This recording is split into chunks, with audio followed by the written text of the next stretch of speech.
자, 그러면 이제, 자, 일시적 계약과 계속적 계약, 마지막으로 우리가 배웠죠. 자, 계약의 승리, 요거 한번 찾아봐요. 자, 276페이지 계약의 승리. 자, 2절이라고 나와 있을 겁니다.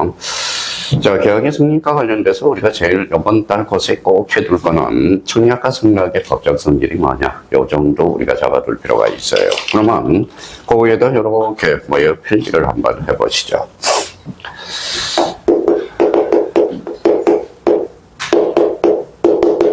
자, 법률 사실이라는 게 있어요. 법률 사실. 그럼 뭐가 있죠? 요건, 이거요. 자, 법률 효과라고 써봐요. 자, 그러면 이제 요게 뭐예요? 읽어봐요. 요건. 요거는 효과. 그렇죠? 그럼 법률 사실이 뭐예요? 자, 이거 봐봐요. 거꾸로 읽으면 돼. 법률 요건을 구성하는 계획, 재료, 이렇게 되는 거예요. 자, 우리 이제 뭡니까? 자, 음식을 못하는 것도 어때요? 능력이에요, 능력이에요. 제가 이맘때 꼭 뭐예요? 집사람이 음식을 못해요. 그래서 우리 아버지하고 같이 살았습니다. 같이 살았는데 음식을 못하니까 어때요? 이 밥은 못 먹겠다. 그래서 밥을 따로 먹었어요. 제가 그러면, 자, 결혼한 지 뭐예요? 한 24년 됐는데 뭐예요? 그 맛없는 밥을 먹어주는 것도 하나의 예입니다. 그래서 예의예요. 맛있게 먹어주고. 근데 이제 도희기가 이제 군대 오늘 휴가 나와요. 오늘 휴가 나오는데 걔는 이제 맛을 알았어. 맛을 알았어요. 그럼 집에 오면 밥을 안 먹어. 어때요?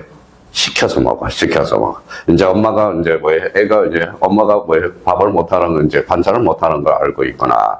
근데 요즘은 제일 끓이는 게 김치찌개를 잘 끓여요. 그럼 여기 봐봐요. 자, 법률 요건은 뭐예요? 요거는 김치찌개예요. 김치찌개예요. 그럼 김치찌개에 필요한 요소들이 뭐예요? 바로 김치가 제일 주 메뉴죠. 그럼 여기가 참치가 들어가면 참치. 그러면 꽁치가 들어가면 꽁치. 그래서 꽁치를 특히 잘 끓여요. 그냥 꽁치 김치찌개. 그래서 우리 김치찌개 잘 끓이니까 어디 가게 하나 차리자. 김치찌개 가게. 이렇게. 그럼 결론적으로 이제 김치. 그러면 김치찌개를 이제 끓였어요. 그러면 결론적으로 맛있다, 맛없다가 뭐예요? 이거는 결론적으로 법률 효과가 되는 거예요. 그럼 결론적으로, 자, 그러면 계약이 순사되기 위해서는 뭐가 필요하죠? 계약이. 그러면 뭐가 필요해요?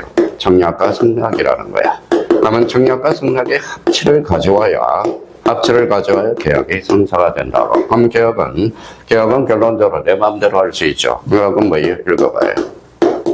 바로 법률 행위네. 그러면 법률 요건의 종류는 법률 행위와 뭐가 있다? 법률 규정이 있다라는 거야. 근데, 자, 그러면 뭐예요? 그러면 요즘 뭐라 그래요? 집사람이 음식을 해주면서 오늘 뭐라 그래요? 자, 법률 행위로 해줄까? 법률 규정으로 해줄까? 그래요. 그러면 요즘 뭐예요? 자, 청국장을 끓이면 뭐예요? 다 만들어진 거, 레시피를 가져와서 유튜브로 꼭 들어가서 뭐예요? 재료 이렇게 한다. 그러니까 반찬 하나 만드는데 뭐예요? 2시간이 걸려, 2시간이. 유튜브에 들어가서 그걸 보고 뭐예요? 다 한다고. 근데 결론은 맛이 없어요. 맛이 없어요. 그럼 결론적으로 법률행위, 법률 규정이야. 그러면 계약은 법률행위죠. 그러면 청약과 승낙은 뭐예요? 법률행위다. 어때? X. 청약과 승낙은 읽어봐요. 법률 사실이다. 그래서 청약과 승낙 제1간에서 여기에서 꼬리표를 붙여서 이제 법률 사실이라는 걸 잡아야 돼. 자, 청약과 승낙은 법률 요건이다. 이러면 X가 돼요. 그러면 결론적으로 계약이 하기 위해서는 그러면 갑이라는 사람이 있어. 갑이 어라테 집을 사라 청약을 했죠. 알았다. 어사 표시했죠. 승낙이죠. 합치를 가져와야 뭐가 성장이 돼요. 계약. 그러면 갑은 어라테 무슨 등표여죠? 소유권 이전의 의무가 발생하고 어는 뭐예요? 갑한테 잔금 지급 의무가 발생한다고. 대금 지급 의무죠. 그러면 이 사람의 상대편이 걸리면 상대편은 의무가 되고 이 사람이 걸리는 저 사람의 뭐가 돼요? 의무. 그래서 법률 효과가 바로 법률 관계가 형성이 돼. 그게 바로 뭐예요? 권리 의무 관계. 우리가 배웠죠. 권리 의무 관계 그럼 뭐가 있어? 덕실 변경, 그렇죠. 취득, 변경, 소멸. 그러니까 민법 정칙이 가장 중요해. 민법 정칙이. 그러면 결론적으로, 그러면 청약과 승낙은 결론적으로 뭐예요? 법률 사실이라는 거. 이렇게 이제 잡아놓고, 자, 근데 이제 시험에 자주 출제되는 것은, 그러면 이제 거기에다가 낙서를 딱 해놔요. 그러면 대학에 승립하려면 당사자에 서로 대립되는 의사표시, 즉 정략과 승낙의 합의가 있어야 돼만 대학이 승사가 된다라는 것. 그래서 이번 달부터 요거 하나 잡아놓고요. 자, 그렇다면 이제 나머지는 저절로 이해돼요. 그러면 요 부분에 대해서 한번 찾아봐요. 자, 요게 이제 277페이지. 청약의 유인과 구별 찾아봐요. 자, 277페이지 나와 있을 겁니다. 제가 줄고 한 페이지는 맞을 거예요. 제가 다시 한번 확인했으니까. 자, 청약의 유인이 언제 출제되느냐? 34회 때 출제가 돼서 청약의 유인이. 자, 그러면 그 옆에 이제 좀 기초공사를 좀 하고 갑시다. 자, 요거 이제 적어봐요.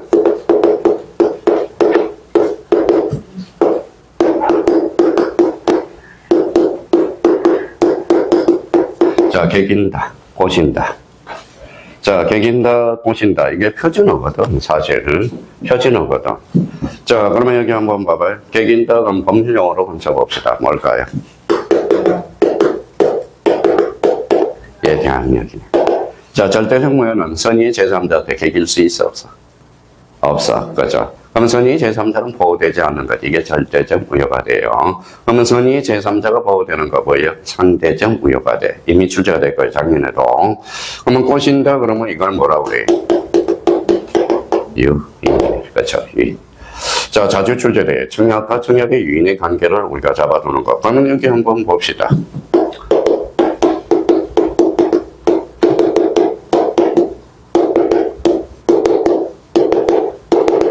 자, 여기 이제 전세방이 있고요.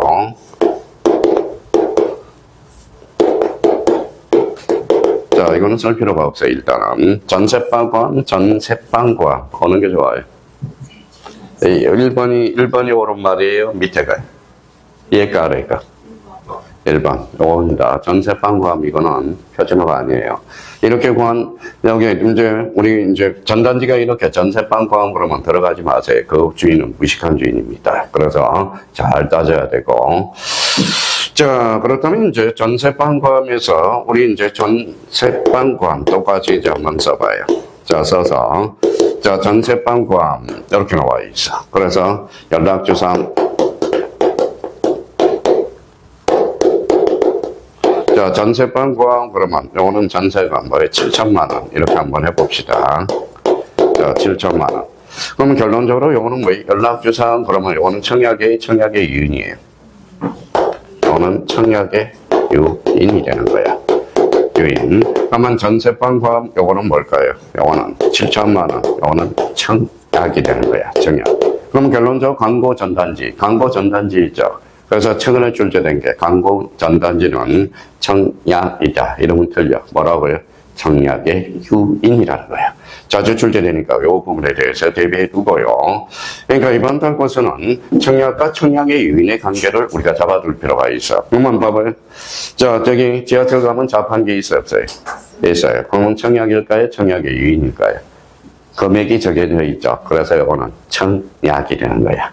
그래서, 자, 그래서 이제, 자, 요 자동, 옛날에는 이 자판기에 대해서 논점이 많았어. 그래서 자동 판매기는 청약으로 본다라는 거 꼭 한번 확인해 줄 필요가 있어요. 그러면 책을 읽을 때 청약의 유인과 청약은 같아요, 달라. 그 부분에 대해서 꼭 한번 잡아두고, 나머지는 이제 레벨을 더해요. 요번 달고서에 대해서는.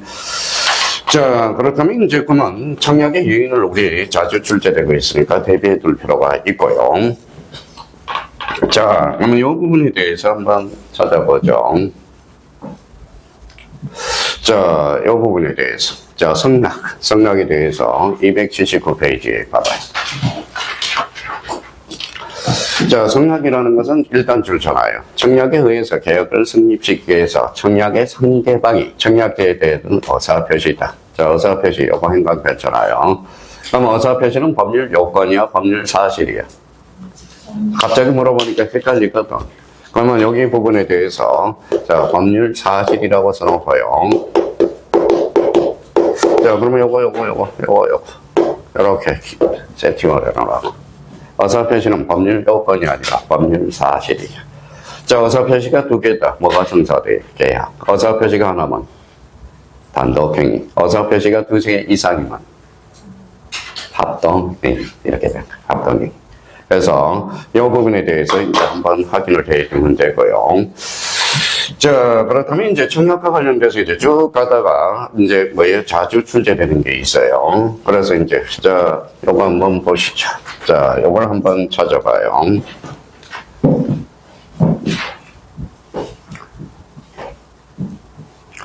자, 우리 요 부분에 대해서 찾아봐요. 교차 청약에 의한 교차 청약 한번 찾아서 페이지로 봐서는 281페이지예요. 자, 여기 이제 빨간 거는 잘 안 보이네요. 앞으로 빨간 거 안 써야 되겠네. 자, 533조 교차 청약이에요. 자, 그러면 우리 반장님이 5천에 사겠다고 그러네. 그러면 저는 뭐예요? 저도 뭐예요? 5천에 사라고 그러네. 그러면 양 청약이 교차되죠. 그러면 도달하는데. 그러면 여기 교차 청약 현관편 쳐놓고, 자, 거기에 조문이 있으니까 당사자인 동일한 내용의 청약에 서로 교차 동일함이. 그러면 도달한 때라는 거. 도달한 때. 일단은 여기에서 동그라미 있잖아요. 교도라고 읽어. 교도. 일단 교도해서, 교에서 도달한 때. 그래서 요거 교도라고 한번 숙제로 볼 거예요. 근데 여기 이제 맹점이 이제 발생해요. 여기 봐봐요. 교도라는 것은 봐봐요. 교차된 경우 도달한 때죠. 그러면 여기 도달한 때야, 도달을 한 때야. 한 때. 그래서 그거 조심해야 돼. 요걸 말장난을 많이 쳐. 그래서 계약법은 말장난을 많이 친다고. 그래서 요거 현관펜 딱 따라서. 그러면 여기에도 줄 서놨죠. 당사자의 우연히 같은 내용의 청약을 서로 행한 경우를 뭐라 그래? 교차 청약이야. 그래서 요 부분에 대해서는 딱 정리해 둘 필요가 있어요. 그래서 워낙 자주 출제되니까.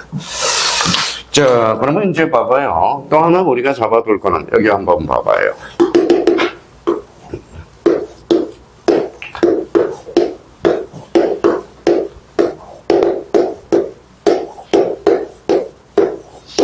자, 책이 한 권, 두 권, 세 권, 네 권, 다섯, 여섯. 저랑 말이 통하는 거 봅시다. 몇 권이에요? 6권. 자, 6권 뭐예요? 6권을 이제 연초에다가 책을 주문을 했어요. 딱 보니까, 책이 너무 두껍거든. 그래서 이거 포기할까 말까. 그러면 포기 안 하려면 어떻게 해요? 이름을 써버려. 이름을 써버리면 반품이 안 되거든. 뭐예요? 그러면 결론적으로 이게 바로 의사실현에 따른 계약이야. 그래서 이 부분에 대해서 아마 의사실현에 의한 계약 몇 페이지? 281페이지. 자, 그러면 여기에서 그러면 이렇게 정리를 해놨어요. 532조와 관련돼서 이 사실에다 현관편을 잖아요. 사실 찾았어요? 여기 사실. 그래서 이 사실이 포인트예요. 의사실에 대해서 사실, 여기 포인트가 돼. 그러면 여기다가 그러면 사실을 여기 이거요. 요거 줄 쳐놓으라고. 사실이 있는데. 이름을 섞는 순간, 그래서 요것도 자주 출제되고 있어. 그래서 요거 자고.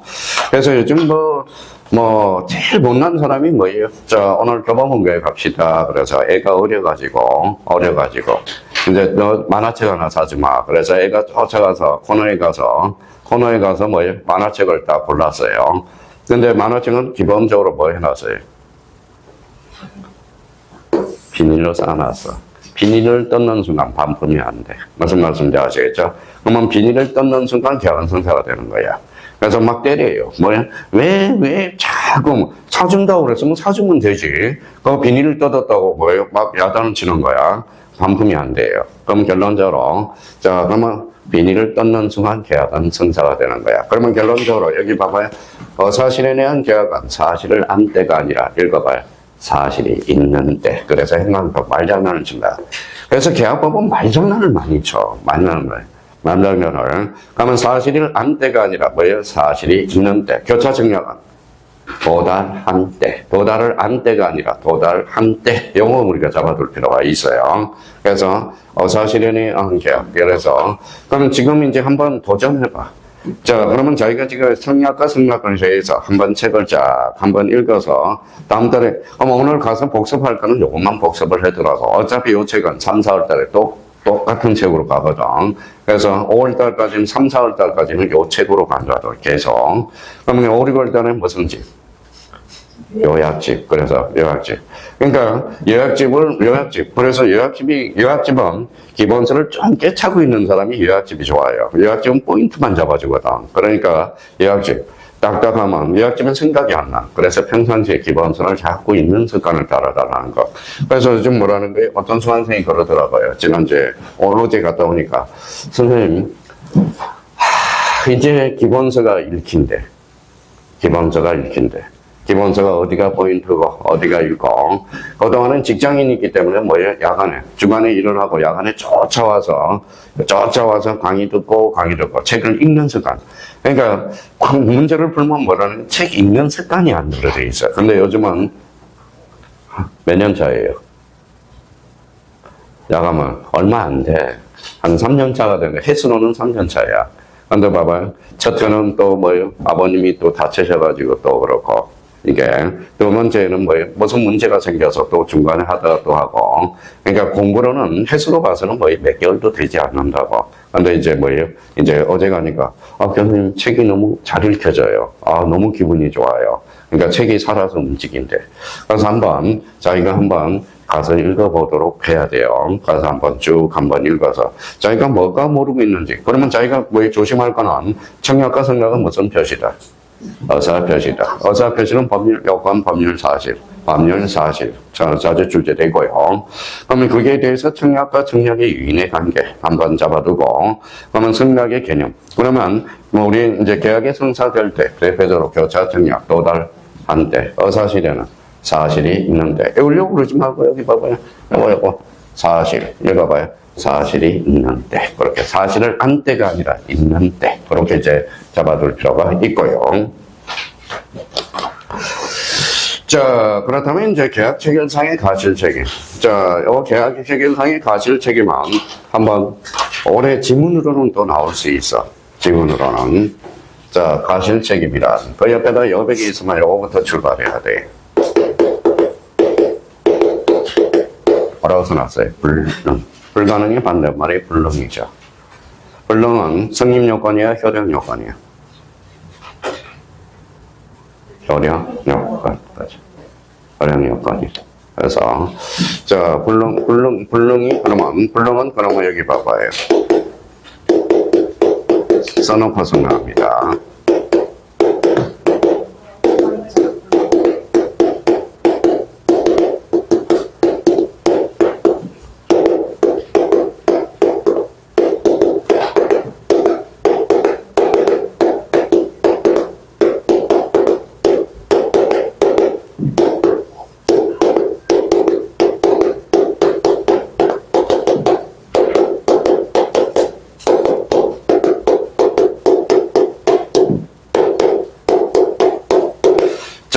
그래서 이제 불능부터 출발을 잘해야 돼. 불능. 자, 불능은 성립 요건이네요. 그렇죠? 가능의 반대말이니까. 자, 당사자, 목적, 사고력 요건이네. 목적은. 자, 당사자, 목적, 어사표시죠. 목적은 학가적사. 그러니까, 그렇죠? 자, 그러면 전부 불능 써놓고, 전부 불능은 그러면 여기에다 이제 써요. 뭐예요? 자, 하설표 놓고.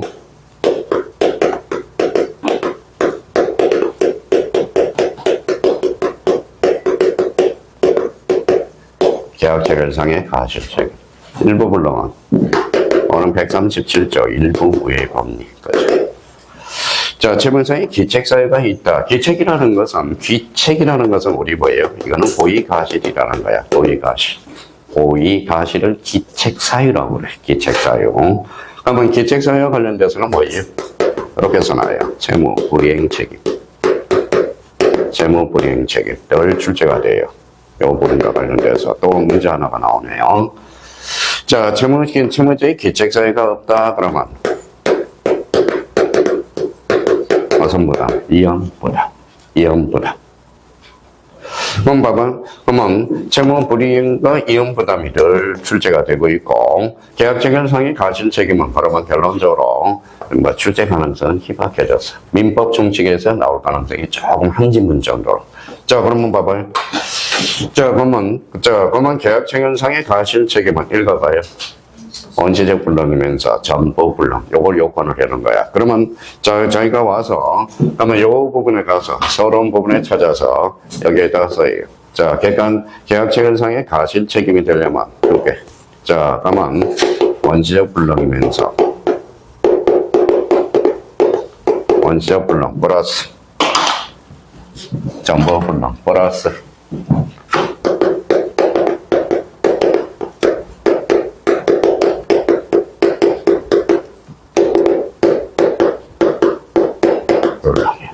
객관적 불능해야 돼. 그러니까 이 요건을 합치돼야 계약 체결상의 가실 책임이에요. 그래서 그러면 계약 체결상의 가실 책임은 우리 민법 535조와 관련돼서 규정을 해놨다고. 그래서 계약의 승리 과정에서 당사자 일방의 기책사유로 상대방의 손해등 중경우를 말하며 이로 인한 손해배상 책임은 계약 체결상의 가실 책임이라고 한다. 그러면 원시적 불능이면서 읽어봐요. 전부 불능, 객관적 불능.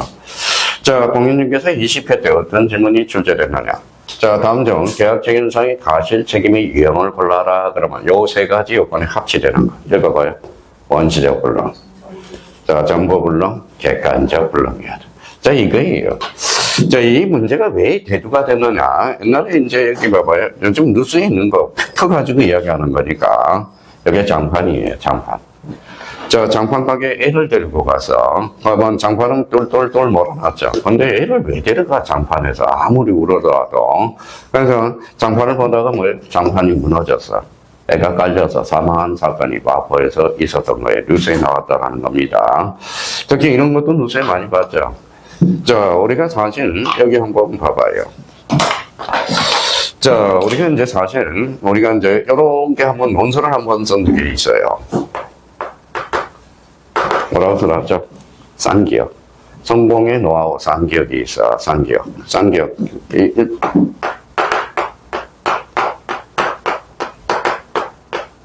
이렇게 6개. 자, 그러면, 자, 초성이 쌍기역인데, 한번 읽어볼래요? 읽어봐요. 빵, 기, 그 다음에, 군, 그 다음에, 건, 그 다음에, 골, 그 다음에 하나, 골가. 자, 한번 볼까요? 자, 깡, 기, 꿈, 건, 골. 하나 뭐가 있을까요? 꿈 했잖아.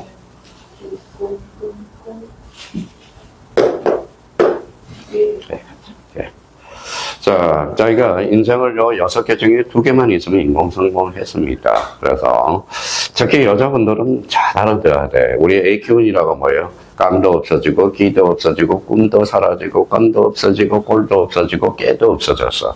자, 한번 봐봐요. 공인중개사 따면 뭐예요? 깡이 생겨. 그래서 용기가 생겨요. 용기가 생겨. 자, 뭐가 생겨요? 기. 열정이에요. 열정이라는 거야. 기. 꿈이 뭐예요? 희망이라는 뜻이에요. 희망. 건이라는 것은 뭐예요? 건이라는 것은 인맥을 나타내요. 인맥. 골이라는 것은 뭐예요? 개성. 개성. 공인중개사 몇 과목이? 6과목. 그러면 지혜가 생긴다라는 거야. 지혜가 생긴다라는 겁니다. 지혜가. 그럼 저희가 그러면 여기 지금 깡도 없어지고, 근데 공인중개사 따면 뭐가 생겨요? 요즘 집사람은 저한테 목소리 겁나게 큽니다. 왜? 생활비를 못 주고 있으니 때문에. 그래서 요즘 알바 가요, 안 가요? 알바 가죠. 그러니까 뭐예요? 알바를 가니까 뭐예요? 돈 맛을 안 해요. 그래서 요즘 생활비 안 준다고 목소리 겁나게 뭐라고 그래요? 막 그래요. 그래서 요즘 뭐예요? 그래서 옛날에 뭐예요? 공인중개사 딴 사람이 돈 옛날에 공인중개사 따요. 괜찮아. 지금 아까 조모라는 이야기는 지금 경제가 부동산이 불황일 때 따놔야 돼. 자, 뭐, 떠나야 돼. 그러니까, 부동산은 이제 하락이 와, 주식처럼. 그게 몇 년 전에 내년 정도 올 수도 있어요. 내년 정도. 왜 주식이 5,000포인트로 올라가 있거든. 지금 비투로 해가지고 주식 도전을 해서, 지금 얼마에? 2,000조가 지금 빚이야. 그러니까 우리나라는 부동산이 살아야 돼. 지금 서울에서 뭐가 없어졌어요? 전세. 그 다음에, 임대 전부 없어졌어. 임대도 반값이 3배로 올라서 50만원짜리가 지금 150만원에 나와 있어요. 심각합니다. 우리 부동산이 무너지면 전부 무너져. 좀 이따 보세요. 대책 방안이 나오겠지. 대책 방안이. 자, 그러면 결론적으로 공인중개사를 따서 이제 돈을, 그때 돈 엄청나게 받는 수강생이 있어.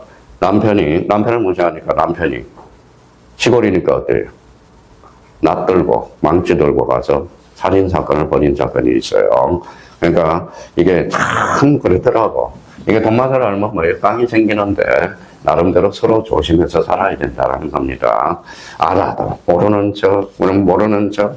그래서 요즘 어떻게 부동산 구미 서울에 있는 30억짜리를 어떻게 팔고 저기 구석에 가서 건물을 사는 놈 또라이가 있냐. 지금 막 야단 맞고 있어요. 저 또라이.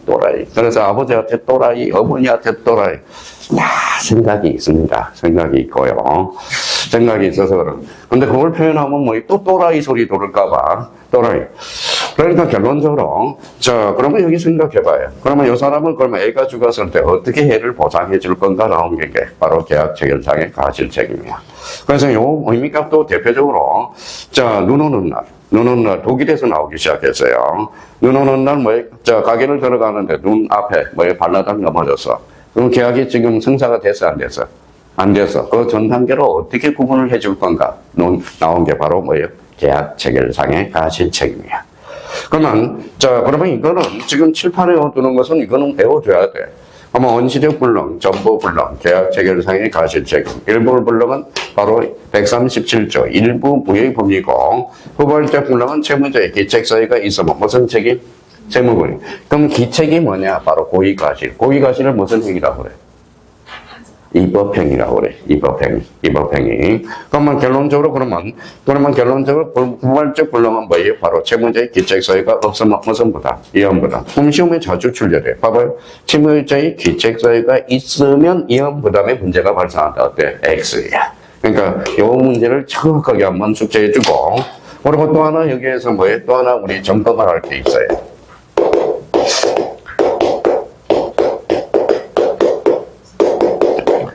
배상과 보상의 차이는 뭐예요? 배상, 이법행위,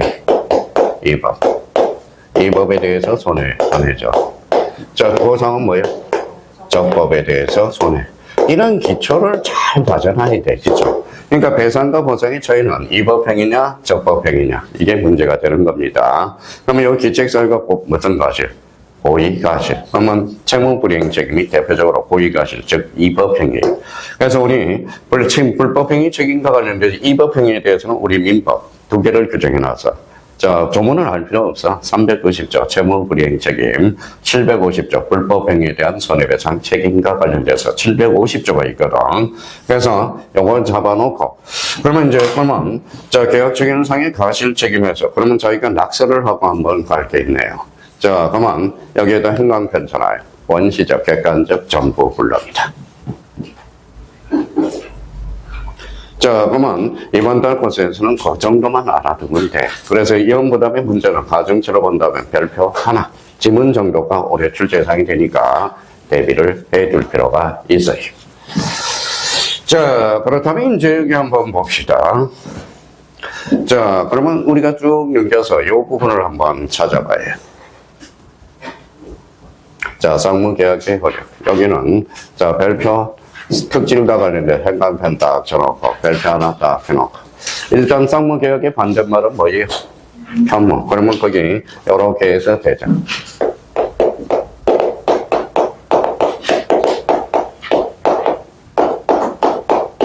현무. 그럼 현무라는 것은 일방이야, 쌍방이야? 일방, 쌍무는 쌍방, 거죠. 쌍무계약의 특징과 관련돼서는 이미 우리가 봤으니까, 그러면 저희가 읽어나가면서 이 부분에 대해서 이제 줄을 가보죠. 승인요건 효력 발생을 갖춘 계약안, 그 내용에 대응하는 효과를 가지는데, 거기에다 쌍무계약 줄 쳐놓고요. 생기는 두 개의 채무를 서로 대가적 의무를 가짐으로써 각 채무 사이에는 특수한 일거바에 요거 행강편차나요. 결연관계. 그러면 결연관계는 몇 개예요? 3개. 그래서 행강편차나요. 성립상, 결연상. 대표적으로 원시적 불능이니까 요거 한번 써봐요. 계약 체결상의 가실책임. 한번 써요. 이행상, 결연성은 여기에다가 쓰기 싫으면 요거 찾아서 마지막 제줄에 동시이행 항변권이라고 줄 쳐놔요. 동시이행 항변권. 자, 이행. 이것도 뭐 바로 외워. 여기 이행이 있으니까 이행이 있다라는 거. 이렇게 매치해 놓으면 되잖아. 이행상, 결련상. 동시행 항변가는 매년 출제되고 있고. 자, 그렇다면 이제 그러면 전속상의 결련성, 그러면, 자, 요 전속 적어놓고, 자, 찾아서 무슨 부담 문제? 이혼 부담의 문제. 자, 별표 딱 빼서 5개 딱 해놓고 이혼 부담. 그러면 이제 공무원 동시행 항변권과 이혼 부담의 문제가 안 나오면 요거는 시험 문제가 아니야. 계약법에서. 그래서 딱 적어놓고. 자, 그러면 이 부분에 찾아서 이제 가보죠. 무슨 항변권? 동시이행 항변권. 요 지문이 있죠. 자, 동시이행 항변권 이제 순서를 봤으니까 여기에다 별표 5개를 해놓고 딱 잡아놓으라고. 자, 그러면 자, 그 옆에다 공평의 원리라고 하나 써놔봐요. 공평의 원리. 자, 공평이라는 것은 영어로 하면 뭘까요? 예, give and take야. give and take. 그래서 공평의 원리야. 네가 이행해야 나도 이행한다. 이게 뭐예요? 동시 이행 항변권이라는 겁니다. 그럼 여기에다 하나 공평의 원리라고 하나 써놓고 요거 딱 뭐에 2개를 써놔요. 예측.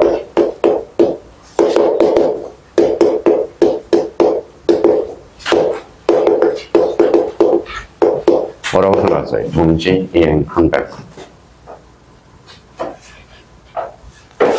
자, 이 집에는 물건이 채권이에요. 아, 또 까먹었다. 물건이죠. 물건. 동시행 항변권. 채권이네. 채권. 그렇죠. 자, 그러면 물건의 공평의 원리가 유치권이고 채권의 공평의 원리가 바로 동시이행 항변권이라는 거. 이거 잡아야 돼.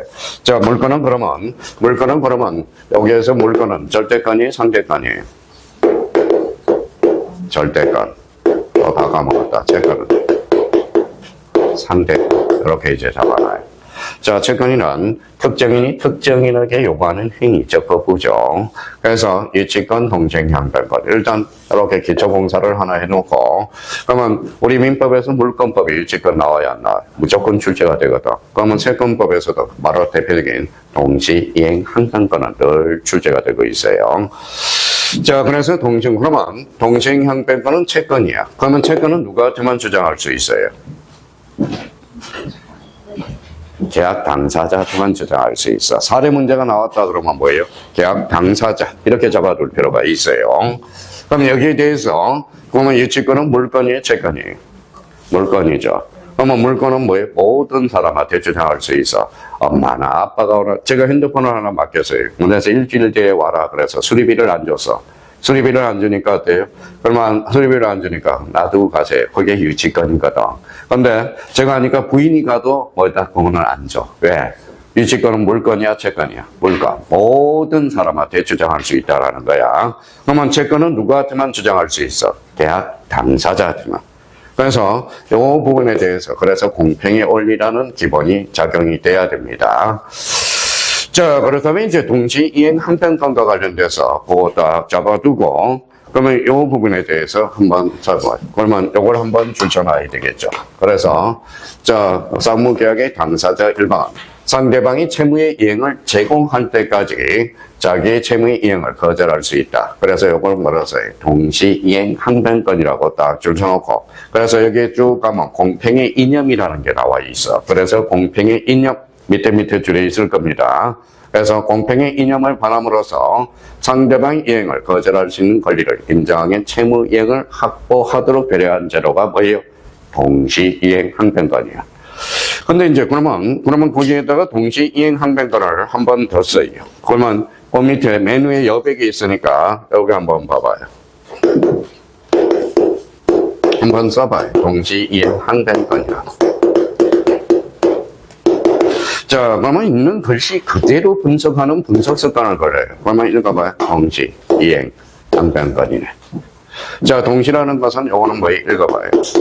쌍문이에요. 그러면 이행상 결련성이네. 역대 항변권은 뭐예요? 읽어봐요. 연기적 항변권이 돼. 단지 연기하는 거야. 항변권은 두 종류가 있어. 영구적 항변권과 연기적 항변권이 있다라는 거예요. 그럼 결론적으로, 자, 그러면 자, 봐봐요. 자, 우리 상속을 받으면 아버님이 돌아가셨어요. 아버지 부채 조사해봐야 돼, 안 해봐요? 보야죠. 그러면 상속은 단순성인과 한정성인이라는 게 있어. 그러면 단순성인은 선순성인을 받게 되면 뭐예요? 부채까지 상속을 받아. 부채까지. 그래서 저 대학 다닐 때 생각이 나네요. 자, 대학 다닐 때 후배가 딱 법대를 들어왔다가 법대를 들어와서 왜 들어왔냐? 막 그랬더니 왜 들어왔냐 그랬더니 아버지가 농협부채가 상속입니다. 농협부채가 그렇게 많은지를 몰랐대. 그냥 좋은 게 좋은 거다. 그래서 뭐예요? 단순 승인을 받았어요. 그러니까 부채가 막 튀어나오더래. 그러니까 알고 봤더니 5억이야, 5억. 몇 년 전에 5억이면 뭐예요? 되게 큰 돈이야. 지금 5억이면 뭐예요? 한 5배가 올랐거든. 그래서 그거 때문에 뭐예요? 억울해서 못 살겠다고 법대를 들어온 거야. 그래서 야마 한정 승인 받았어야지. 제가 압니까? 그러면 모르면 물어나 봐야지. 입이 있으니까 물어나 봐야지. 저는 모르면 그냥 아는 사람 무조건 물어봐. 그러면 사람들이 이런 것까지 물어보십니까? 그래요. 아니 확실하게 하고는 확실하게 하고 가야지. 확실하게 하고 가야죠. 그러니까 결론적으로는 한정 승인을 받아야 돼. 그거는 무슨 항변권이다? 영구적 항변권이야. 근데 우리 동시행항변권은 단지 연기적 항변권이라는 거, 그걸 우리가 잡아달라는 거예요. 자, 그러면 동시가 이루어서는 뭐예요? 그러면, 자, 선이행 의무가 있는 것. 그래서요, 선이행 의무가 있는 것. 선이행 의무가 있는 것은 동시행항변권을 인정할 수가 없겠죠. 그렇죠? 그러면 두 번째는 편무계약, 쌍무계약. 쌍무계약이죠. 그러면 편무계약은 원칙적으로 인정이 안 된다라는 것. 쌍무계약에 한해서 원칙적으로 인정된다는 거. 원칙입니다. 예적으로 있긴 한데. 자, 그러면 이제 세 번째와 관련돼서는, 자, 그러면 동시니까 무슨 성이 유지돼야 돼?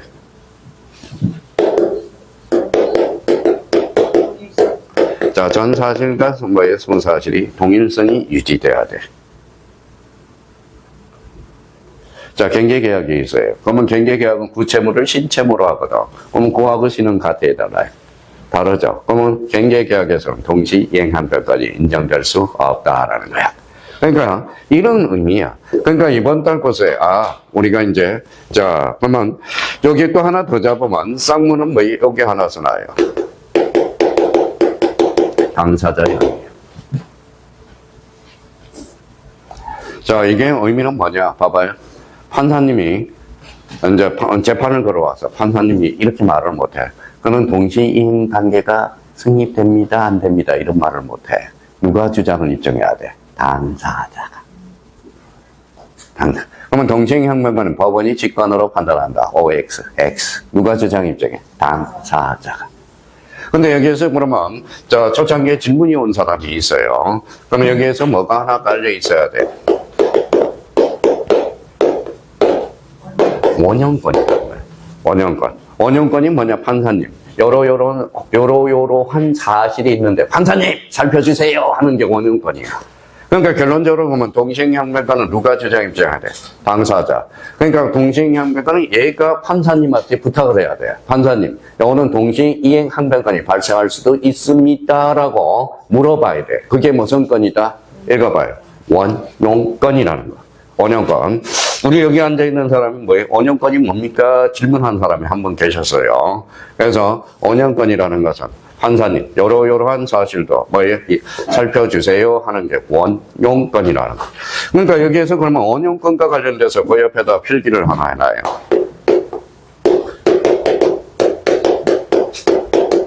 뭐라고 써놨어요? 사실인 간섭. 자, 사실인 간섭은 어디가 포인트예요? 우리 민정에서 우리가 배웠죠. 요거 읽어봐요. 사실인 간섭이에요. 그러면 사실인 간섭은 당사자만 알고 있죠. 이것도 사실인 간섭도 원칙적으로 누가 주장 입증해? 당사자가. 그렇죠. 그럼 여기 봐봐요. 사실인 간섭과 동시이행 항변권은 원용권이 공통적으로 발생한다. 근데 간혹가다 이게 질문에 나타난 무슨 말인지를 몰라요. 그러면 사실인 간섭과 동시행 항변권은 뭐가 발생한다? 원용권이 발생한다.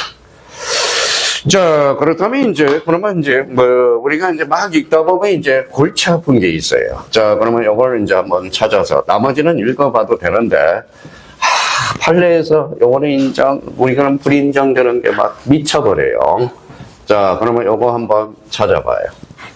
자, 286페이지. 보충을 한번 찾아봐요. 자, 거기에다 행강편 딱 쳐놓고, 이거는 미리미리 암기를 하자고. 자, 거기에다 이렇게 하나 써놔요. 286페이지.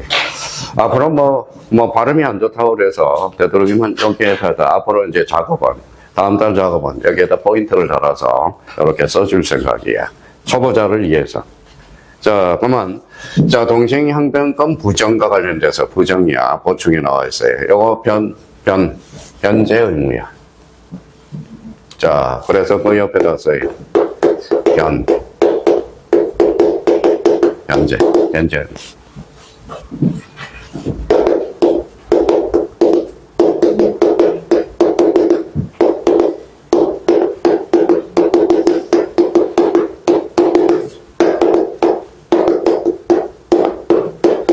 그냥 요것만 외워두면 돼, 상대적으로. 자, 요거 빼고 나머지는 인정된다. 이렇게 해줘도 좋아. 자, 그래서 앞으로 동시이행항변권이 부정되는 거. 그래서 요 부분에 대해서 변협보배, 변제 의무, 선이행 의무야. 협력 의무, 선이행 의무. 보증금 의무, 선이행 의무예요. 배당금은. 그런데 여기에 A 조건이 있기는 해요. 그래서 그래도 일단 변협보배. 그 다음에 여기는 배당금 의무야. 배당금을 먼저 줘야 되거든. 우리 경매가 들어갈 때 배당금은 선이행 의무야. 동시행 관계가 아니에요. 자, 그러면 여기 이제 써서 요거 오늘부로 암기 코드 읽어봐요. 변협보배 읽어봐요. 변제 의무, 협력 의무, 보증금 의무, 배당금. 그러면 여기에다 이제 요거 4개에다가 막 섞거나. 그러니까 요거만 딱 잡아서, 자, 그러면 요 부분만 잡아서 딱 잡아놓고요. 변협보배 잡아놔요. 잡았어요? 자, 그러면 우리 변이 뭐예요? 변제 의무, 협력 의무, 보증금 반환 의무, 배당금 의무 잡아놓고. 자, 그러면 이제 요 부분에 대해서 이제 써놨으면, 요거 이제, 여기에서 여기 민법 및 민사특별법에서 여기 행강편잖아요. 인정하는 거. 찾아서. 자, 페이지로 봐서는 286페이지네요. 자, 여기는, 요거는 법적 근거가 있는 거, 인정되는 거, 여기 인정 써놨을 겁니다. 인정. 행강편 써놓고, 동시행항변권이 인정되는 거. 앞으로 이렇게 외워요. 전담원가. 전담원가. 자, 그러면 여기 이제 찾아서, 요 전세권의 동시행항변권이 명문 규정이 있어. 자, 그 다음에, 자, 담보 책임에서 명문 규정이 있어. 그 다음에, 원상 회복 의무, 해지 의무에서 명문 규정이 있어요. 가등기 담보에서 원상. 그러니까 요거하고 막 섞어놔. 그러면 저희가 그러면 앞으로 이제 동시행항변권에 명문 규정이 있는 거, 그래서 전담원가. 그러면 행강편을 쳐요. 요거 이제 찾아서 요거 전, 가등기 담보. 요거는 뭐 자연스럽게 나오는 거고요. 앞으로 요거 민법 및 민사특별법에서 인정되는 거. 암기코드 하나 만들어줬어요. 전담원. 전담원은 집에 가라고. 골치 아프니까. 그래서 전담원가. 그래서 변협보배. 요렇게 해서. 그럼 요것만 딱 해놓으면 내 책을 읽어봐. 그러니까 줄줄줄줄 읽혀. 그러니까 요거 부분에 대해서 잡아놓고. 자, 그러면 앞으로 자, 그러면 선이행 의무가 있는 거 4개. 변협보배. 자, 그 다음에 명문 규정을 두고 있는 거 뭐가 있어요? 전담원, 가. 그렇죠. 그거만 외워두면 동시행항변권은 문제 푸는 데는 별 지장이 없어. 나머지 대해서는 저보다. 그래서 미리미리 논점을 잡아놓고 요걸 암기 좀 해달라는 겁니다. 그래서 이 부분에 대해서 다시 한번 딱 확인해 둘 필요가 있어요. 자, 이번에는 이제 이 부분에 대해서 뭐 쭉 정리가 되어 있는데, 그거는 나중에 봐도 늦지 않아요. 자, 그러면 이제 이쪽을 찾아봐요. 이혼부담이네. 자, 이혼부담까지 하고, 우리 잠시 쉬었다 들어갑니다. 자, 이혼부담이 왜 헷갈리느냐. 일단은 이혼부담의 문제와 관련돼서는 요거요. 여기에다 하나 써요. 이 부분의 원칙. 채무자주의. A는 채권자 이혼부담주의. 근데 여기에서 이혼부담의 문제가 289페이지에 나와 있는데 별표가 5개 딱 돼 있죠. 근데 왜 이거는 돈의 관점에서 보지 말라는 거야. 물건의 관점에서 볼 거란 물건. 관점이 바라보는 관점. 자, 그럼 여기 한번 봐봐요.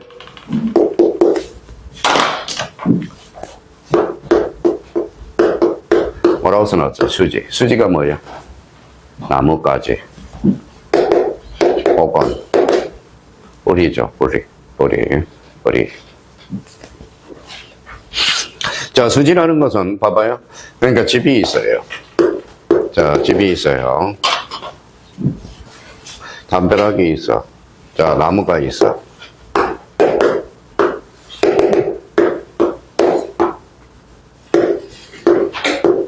자, 여기는 봐봐요. 나무 관점에서 보면 어때요? 나무 관점에서 본다면 뿌리가 상당히 중요하죠. 근데 우리 상인관계에서 나무의 위주로 보면 안 돼. 건물 위주를 봐야 돼. 건물 위주로. 자, 그럼 봐봐요. 건물이죠. 자, 그러면 요거 건물이죠. 요거 뭐예요? 가꾸고 이게 어리야. 자, 가지가 넘어왔어요? 안 넘어왔어? 가지는 함부로 자르면 안 돼. 한번 청구해야 돼. 자, 요거 옆집에다 어라한테 가지 잘라주세요. 잘라주세요. 그러니까 얻는 거니까 뭐예요? 제가 허벌판이라서 나무를 심었거든. 그러니까 옆집에서 뭐예요? 낙엽이 너무 떨어진다고 뭐예요? 잘라달래. 그래서 뭐예요? 아유, 담벼락에 올라갔다가 죽을 뻔했어요. 담벼락에. 갑작했으면 그 나무 아니었으면 죽었어요. 죽었다라는 거예요. 그래서 담벼락이 요렇게 돼 있는데 옆집에서 하도 나무 잘라달라 해서 가을철에 가면 뭐예요? 낙엽이 막 하니까 그때 하늘나라로 갈 뻔했어요. 거기 나무가 큰 게 하나가 있어가지고 너무 많이 커가지고 붙드는 바람에 살았지. 그래서 자, 그렇다면 그러면 요 옆집에서 나무가지가 넘어왔으니까 잘라주세요. 청구를 했죠. 청구를 해야 돼요. 청구를 해야 돼. 청구하고 안 자른다. 아무 반응이 없다. 잘라낼 필요가 있어. 근데 봐봐요. 그러면 요거 목건은 어때? 임의로 잘라낼 수 있어. 그러니까 결론적으로 건물이 요거 공부하면 건물이 부식될 가능성이 높거든. 그래서 뭐예요? 우리 여기 봐봐요. 아카시아 나무 좋아요? 안 좋아요? 좋기는 뭘 좋아요? 요거는 원래는 요거 1930년대 뭐예요? 일본이 대만을 만주 벌판을 치기 위해서 석탄이 필요했어. 석탄. 그래서 아카시아를 심기 시작했습니다. 아카시아는 생나무 잘 타요? 안 타요? 잘 타요. 그래서 우리 동교훈련 가면 뭐예요? 동교훈련 딱 뭐예요? 한다 그러면 자, 인사견님 뭐예요? 야, 뗄나무 준비해라 그러면 어디 가서 잘라? 아카시아 가서 막 잘라내요. 그 아카시아는 자, 산림을 항폐화시킨다고 건물을 되게 부식을 시켜요. 그런데 또 자르자니 또 뭐가 죽어? 꿀벌. 아카시아 뭐예요? 꿀벌 있잖아요. 아카시아가 우리 아카시아 꽃 막 먹습니다. 맛있어요. 시골에 가면 맛있어요. 그래서 아카시아가 1930년대 만주 벌판을 치기 위해서 뗄나무로 심은 거야. 사실 따지고 보면. 근데 산림이 많이 형편해졌어요. 그래서 자, 그러면 해져서 1900 몇 년대? 60년대. 그러니까 우리 박정희 대통령이 비행기를 타고 가다가 왜 저기 허벌판이냐 앞으로 자, 나무를 심자. 그래서 독일에서 동포 가서 산림 작업을 했습니다. 그래서 그게 바로 산지관리법이 돼. 이 산림법을 그 초창 짧은 기간 동안 할 수 있는 사람은 아무것도 없어. 그래서 옛날에 시골에서 나무 자르면 살인죄보다 더 무서웠었어. 살인죄보다 더 무서웠었어요. 나무 하나 잘랐다 그러면 끝장이야. 끝장. 그래서 요즘 그래서 산지관리법 옛날에 산림청장이 옛날에 파워가 강했어. 근데 요즘 불이 났는데 산림청장이 수리나 먹고 헬레 하고 다니고 그다음에 거기에다 음주운전 매너 취소까지. 제가 팩트 이야기하는 거예요. 나 있는 그 사실로 이야기하는 거니까. 그러면 결론적으로 봐봐요. 그러면 이혼 부담의 문제는 뭐냐? 일단은 요거예요. 봐봐요. 자, 가까우니 계약을 할 때 있어요. 계약을 할 때. 자, 7월 26일 날 계약을 했다고 생각해봐요. 그러면 계약 당시에 건물이 있었어, 없었어? 있었어요. 근데, 자, 8월 27일 날 태풍이 날라와가지고 건물이 전설을 했어. 그러면 요 건물을 넘겨줄 의무는 누가 지는 거예요? 바로 요 사람이 지는 거야. 요 사람이 건물을 넘겨줄 채무가 있죠. 그래서 요거 원칙은 무슨 부담지? 채무자 이혼부담지야. 근데 이 사람이 만약에 8월 27일 날 이제 그런 게 없고, 자, 그러면 저기 봐봐요. 자, 10월 27일 날 잔금까지 치러서 넘겨주기로 했어. 근데 10월 28일 날 얘한테 넘겨주려고 그랬더니 얘가 잠시 기다리래. 그럼 원래는 며칠이에요? 10월 27일 날, 근데 10월 27일 날 화재가 나서 전소해버려서, 그때는 누가 위험을 부담한다? 이 사람이 진다라는 거야. 요건 이제 채권자 위험 부담주의로 가던 거예요. 외적으로. 그러면 거기에 대해서, 그러면 이 사람은 주려고 그랬는데 10월 28일 날 화재가 발생해서 전소가 돼서, 그러면 이 사람 받아갔어, 안 받아? 못 받아갔죠. 그러면 이 사람은 건물에 대해서, 건물 타다 남은 건물 주면 되고, 이 사람은 잔금까지 받아줄 의무가 발생해. 이게 바로 뭐예요? 채무자 위험 부담주의야. 위험 부담이 거기. 자, 그러면 이제 거기에다 하나 써놔요. 여기에다 하나 써놔요. 또 하나 써놓을 거는. 자, 복습 좀 한번 해요. 그 옆에다 참고 표시해서.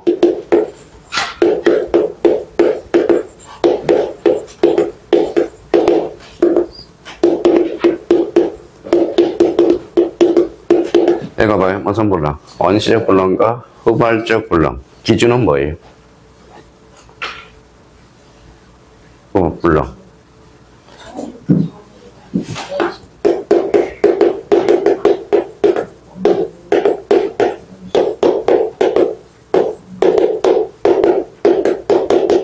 법률행위 성립 당시를 기준으로 하는 거예요. 자, 경장세에 분물건이 없어서 무슨보다 원시적 불능. 그 다음에, 자, 그 이후에 건물이 사라져서 무슨 불능? 후발적 불능. 그래서, 자, 원시적 불능과 후발적 불능. 요 관계를 잡아놓고, 그러면 이혼 부담, 그러면 이제 줄 한번 쳐놔요. 쌍무계약으로 생기는 양채무의 존속상 결연성을 정하는 제도다. 밑줄 딱 꺼놓고, 쌍무계약에 있어서 서로 대가적 의미의 채무를 부담하는 경우, 일방의 채무가 채무자의 기책사유가 없는 사유로, 기책사유 없는, 여기에다 현금현재 넣고, 이게 후발적 불능이 되어 소멸한 경우, 다른 일방의 채무는 존속하는가 아니면 소멸하는가의 문제. 이게 무슨 문제다? 이어 부담 문제. 되게 쉬워. 계약법은 읽으면 돼요.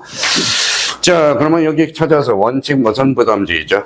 채무자, 임의규정, 현금, 거기에다 써요. 임의규정. 근데 이제 계약법에서 이게 이제 헷갈리기 시작해.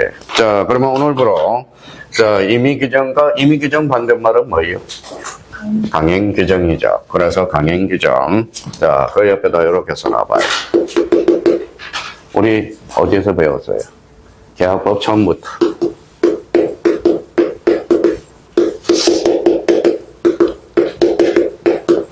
자, 우리 계약법 처음부터 어디까지? 임대차 전까지. 이거는 전부 애누리가 없어. 임의규정이야. 그래서 이제 자꾸 출제원이 장난을 친다고. 자, 그러면 계약법 처음부터 어디? 임대차 전까지. 그러니까 임대차 전까지는 전부 임의규정이야. 임의규정이야. 그러면 임의규정이라는 것은 당사자의 특약으로 뭐 할 수 있다? 배제할 수 있다. 이 구성이에요. 그러면 이혼 부담의 문제도 당사자의 특약으로 배제시킬 수 있어. 무슨 규정이니까? 임의규정이니까. 근데 이제 이게 이제 뭐였죠? 그러니까 계약법 오늘 처음 배운 날부터 임대차 전까지는 무슨 규정이다? 임의규정이야. 그러면 여기에다 화살표 놓고, 그러면 임대차는 누굴 포함해서? 임차인.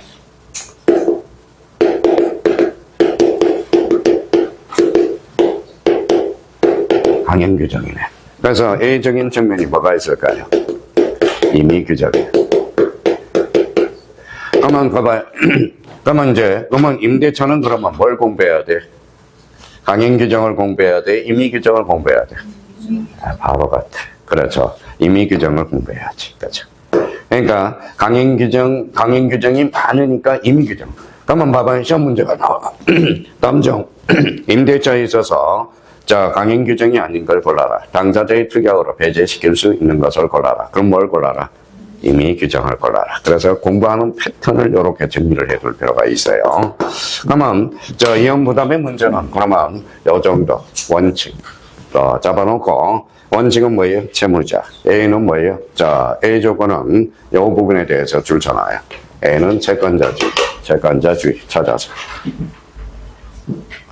충분히 여기 앉아있는 사람은 읽어낼 수 있어, 이제. 요 관점에서. 자, 그러면 이제 요 부분에 대해서 이제 좀 쉬었다가 요 제3자를 양계약 찾아요. 제3자를 양계약 찾았어요? 예, 요거 별표 5개 놓고 좀 쉬었다 들어갑니다.